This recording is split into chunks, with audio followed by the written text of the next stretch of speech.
Hello, everybody, and thank you for coming to another nature story time. Today is August 26th, and it is National Women's Equality Day.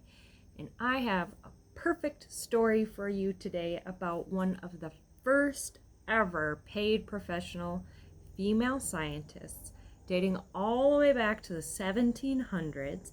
And she has a really cool story. So I won't tell you more than that, but this is a perfect book for today. So enjoy, and I will put some resources down below related to the field that she studied. So, without further ado, our story today is called Caroline's Comets, a True Story, written by Emily Arnold McCully. Caroline Herschel's father was the first to show her the stars. Caroline wrote about it in her autobiography. I remember his taking me, on a clear frosty night, into the street to make me acquainted with several of the most beautiful constellations, after we had been gazing at a comet which was then visible. There's Carolyn and her dad looking up at the stars.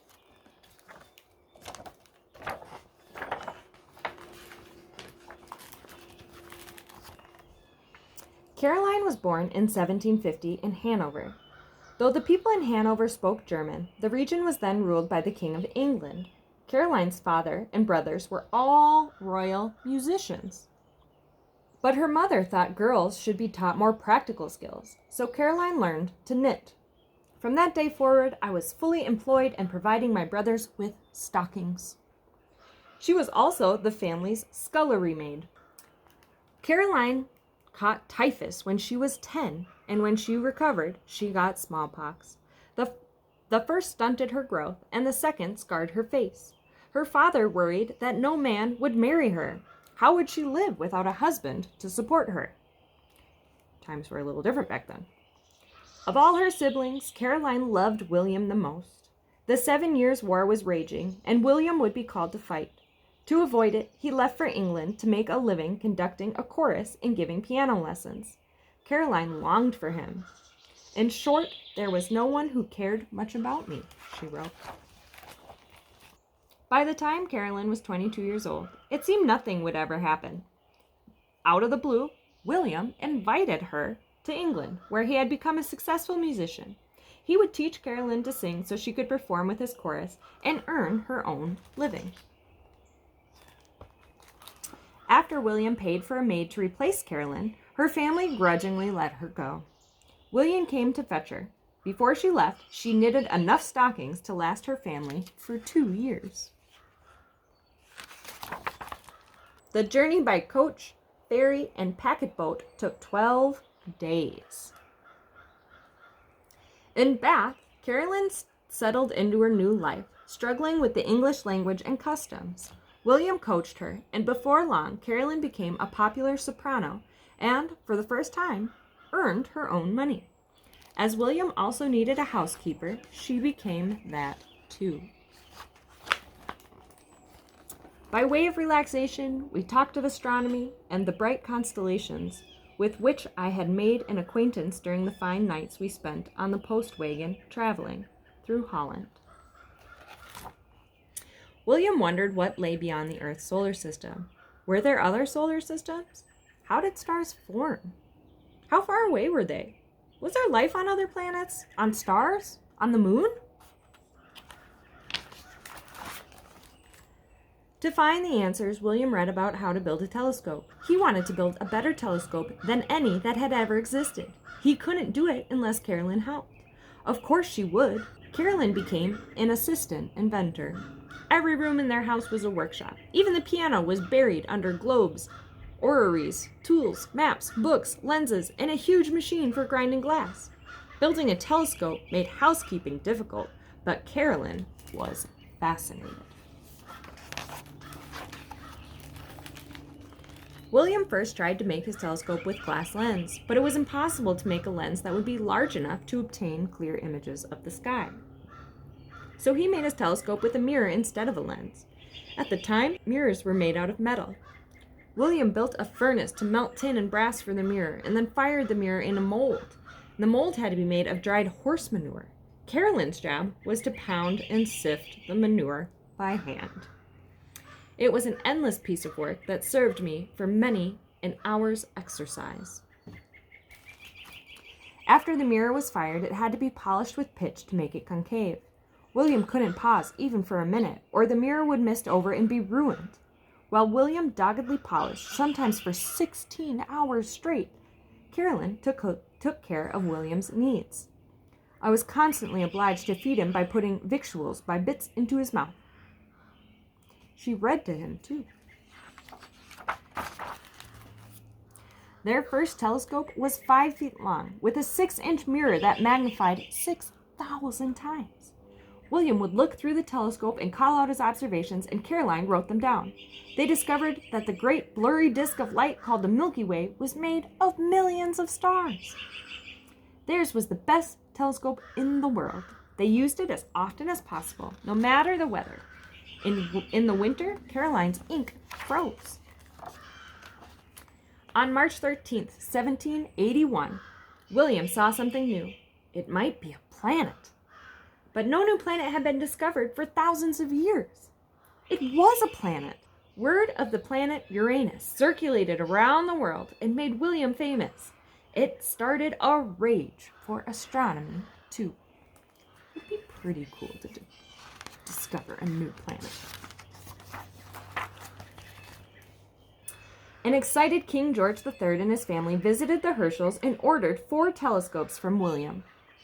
King George appointed William King's astronomer and paid him an annual salary. His music career ended. That meant Caroline's income from singing ended too.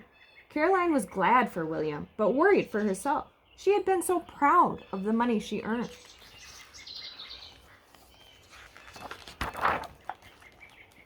William needed Caroline's help more than ever. He began a sweep of the sky, section by section. To do it, he made a 20-foot telescope. William had to perch high in the air on rickety scaffolding, often in strong winds. Once, as he was climbing down, the whole apparatus collapsed. William was nearly crushed.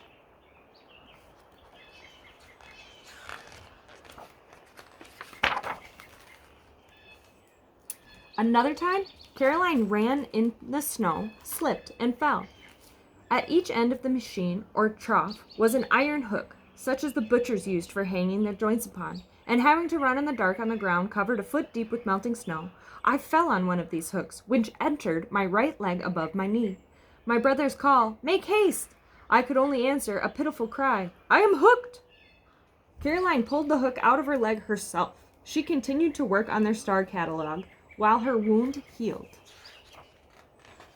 William made a small telescope for Caroline. He taught her math so she could calculate the positions of the stars. I found I was to be trained for an assistant astronomer. I was to sweep for comets. Caroline always did whatever her brother asked. In 1783, Caroline discovered 14 previously unknown nebulae and star clusters and 2 new galaxies. All this time, Caroline also did needlework and sewing, kept William's accounts, and cleaned all the equipment. That's pretty cool. So she loved it enough that she had all these things that she had to do. Society said women do these things. She still found time to make huge scientific discoveries. That's really awesome. In 1786, William went to visit astronomers around Europe. Left by herself, Caroline promptly discovered a comet. Last night, December 21st, at 7 hours and 45 minutes, I discovered a comet. This morning, between 5 and 6, I saw it again. It was called the Ladies' Comet, and it made Caroline famous. She was the second Herschel to amaze the world. In 1788, William announced he would marry. Caroline tried not to show her sadness. William no longer needed Caroline to be his housekeeper, so William offered to pay her as his assistant. Caroline refused. She wanted a salary from the king, like William's. King George agreed, and Caroline Herschel became the first professional woman scientist. While working for the king, Caroline discovered 7 more comets. Her celebrity spread even farther and caused a worldwide enthusiasm for comets. Caroline Herschel has been known ever since as the hunter of comets. Note: the Astronomer Royal said of the Herschels, William and Caroline, which was the planet and which was the moon. They were true collaborators, making astronomy a modern science with their rigorous observations and calculations. They found 2,500 nebulae, as well as all of Caroline's comets and William's planets, and much else. The catalog of the sky that Caroline Herschel created became a standard reference work for succeeding astronomers. When William died in 1822, Caroline was grief-stricken. With no reason to remain in England, she moved back home to Hanover. Her fame followed her. She was admired and consulted by scientists for the rest of her 98 years. Wow, that's a very long time to live back then. Caroline Herschel was made an honorary fellow of the England's Royal Astronomical Society and awarded its gold medal. Caroline died in 1848 and was buried with a lock of William's hair. Caroline's outspoken autobiography tells of the trials of her childhood and her love for William and astronomy. It makes her prickly personality vivid for us, centuries later. The end.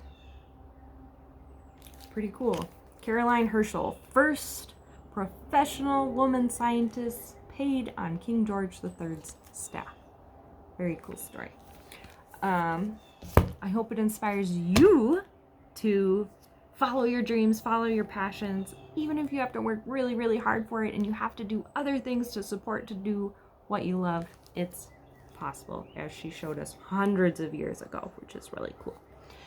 That's our story for today. I will put some resources about space for you down below, and I will see you again soon for another story time. Bye-bye.